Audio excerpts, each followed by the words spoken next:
Bismillahirrahmanirrahim. Lanjut dari permasalahan kemarin, yaitu seorang waliullah Rabi'ah, tapi Asyami ini ya.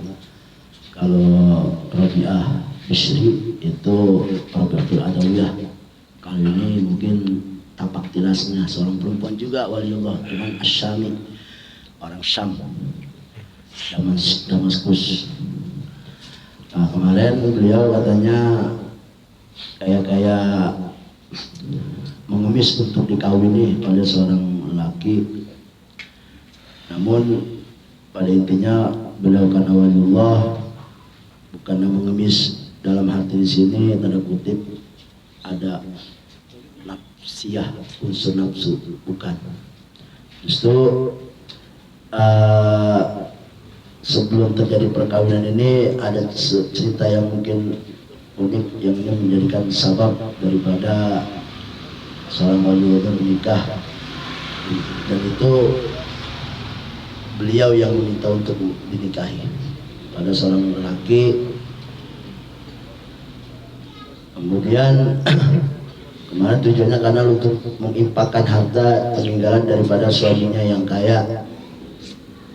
Oleh karena itu maka Wakan Ahmad awalan karihal tajawuz. Sebetulnya Syekh Ahmad ini pas diminta kawin sama Rabi'ah itu nggak mau, sebab beliau ini benci. Enggak tapi demen sama pernikahan. Maksudnya mungkin belum waktunya pengen nikah kali. Gitu. Ya, dikala lemah habatatu, dikala Siti Rabi'ah menawarkan untuk dihitbah kepada itu Syekh Ahmad. Begitu maksudnya. Dalam maka nabi minal ibadah, karena alasannya limaka nabi minal ibadah, karena alasannya di dalam si Ahmad ini masih ada keinginan ibadah yang kuat, sehingga mungkin kalau menikah itu takut ibadahnya terganggu. Ini saking luar biasanya kalau orang itu begitu, alasan apapun bukan alasan karena unsur nafsu.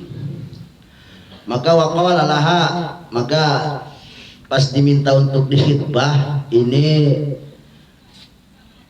Syekh Ahmad berkata, wallahi mali immatun fin nisa, demi Allah saya nggak ada pikiran pengen kawin apalagi urusan perempuan begitu, Pak. Saya lagi urusan sibuk ke Allah. Takutnya kalau saya sibuk dengan perempuan nantinya ibadah saya terganggu. Gitu maksudnya. La sagali ala syukli bi ali, karena saya sibuk dengan hal saya. Apa hal saya? Ini saya sedang ibadah kepada Allah. Ingin selalu hanya ibadah kepada Allah, khalwat kepada Allah. Nanti kalau ada urusan perempuan saya bingung, lagi anak zikir, bini manggil.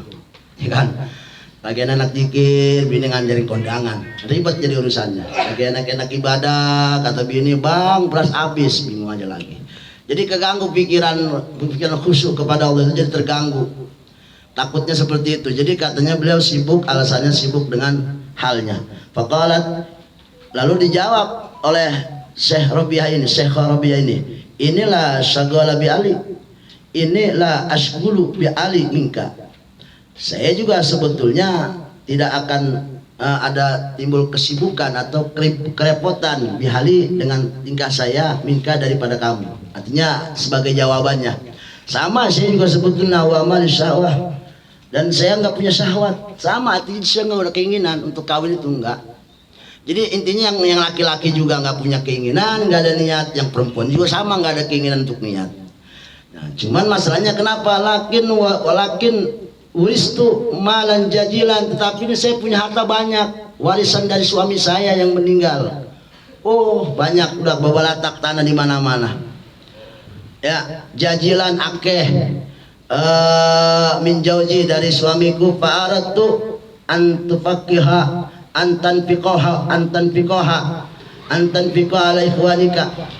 Justru saya menginginkan supaya kamu nikah dengan saya, nanti kamu nafkahkan ini harta peninggalan suami saya kepada saudara-saudaramu, kepada saudara-saudaramu sedara atau seagama.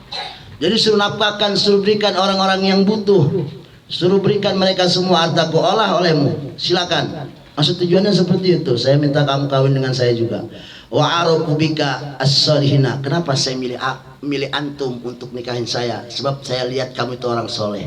Nah, ini luar biasanya. Jadi perempuan itu melihat laki-laki karena solehnya. Luar biasa. Ini PR buat kita.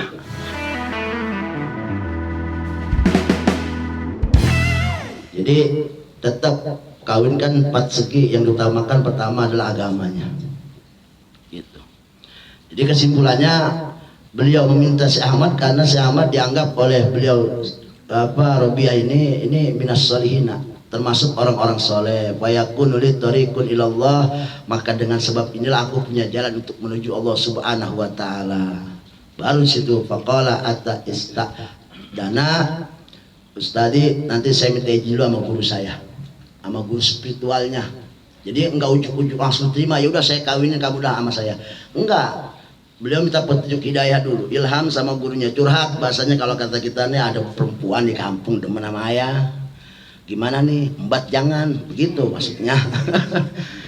Ya, Ustadi gurunya. Faraja ila Abi Sulaiman, gurunya namanya Abi Sulaiman Ad-Darani. Nah, ini seorang wali Allah juga nih. Qala, beliau berkata, nah, ini cerita beliau kepada gurunya, karena yanhadi anit tajawuz. Jadi alasan beliau untuk ke gurunya, karena guru saya melarang saya untuk tajawuz, untuk menikah. Karena tadi alasannya takut terganggu spiritualnya. Wa yaqulu ma tajawwaz ahadun min ashabihi, dan beliau juga cerita bahwasanya enggak ada salah satu dari sahabat yang menikah kecuali akan terjadi ta'ayyar gitu. Artinya cacat dalam arti kata ibadahnya dicacat. Pala masami Abu Sulaiman, tapi pas dia pergi ke Abu Sulaiman diceritakan perempuan yang mengajakin kawin ini orangnya seperti ini, kata gitu. Kalama qala li ibni Abi Ajawri tajawwaz. Wah, pas mendengar sifatan perempuan, alasan tadi karena dia pengen nikah itu punya harta banyak, alasannya untuk intinya mah untuk dinafkahkan, itu semua diolah oleh dia. Barulah di situ gurunya, ustadznya sendiri biasanya ngelarang muridnya untuk nikah, langsung tajawaz, kawin langsung gitu.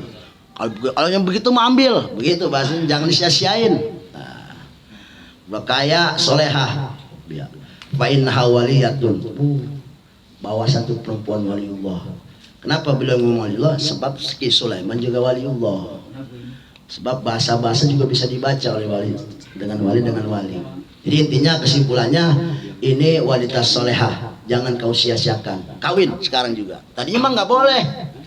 Mandat dari gurunya mah jangan kawin dulu. Ibadah lu keganggu, ngaji aja lu ngaji gitu. Kalau santri mah ngaji aja dulu yang banyak. Kalau udah urusan perempuan mantar ilmu mati jadi urusannya. Ibadah jadi mandek.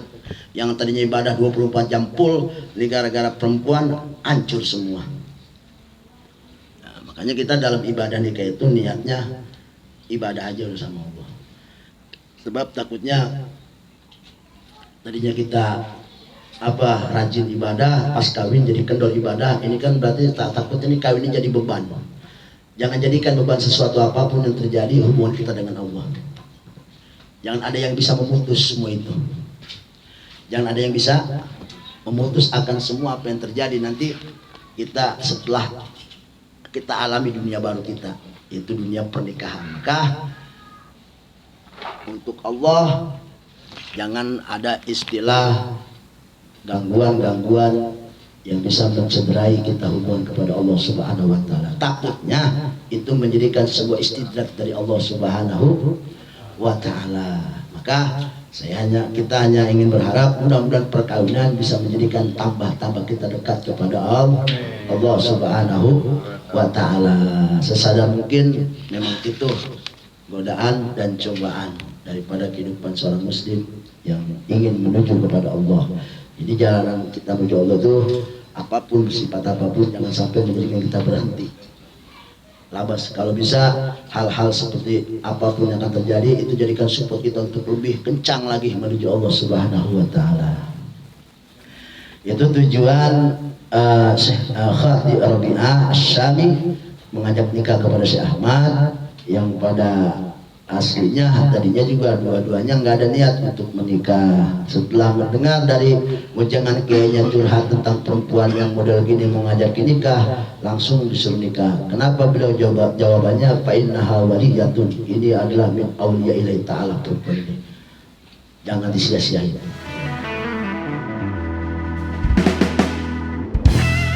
Wa akhairun nisa syariat di zaman salaf.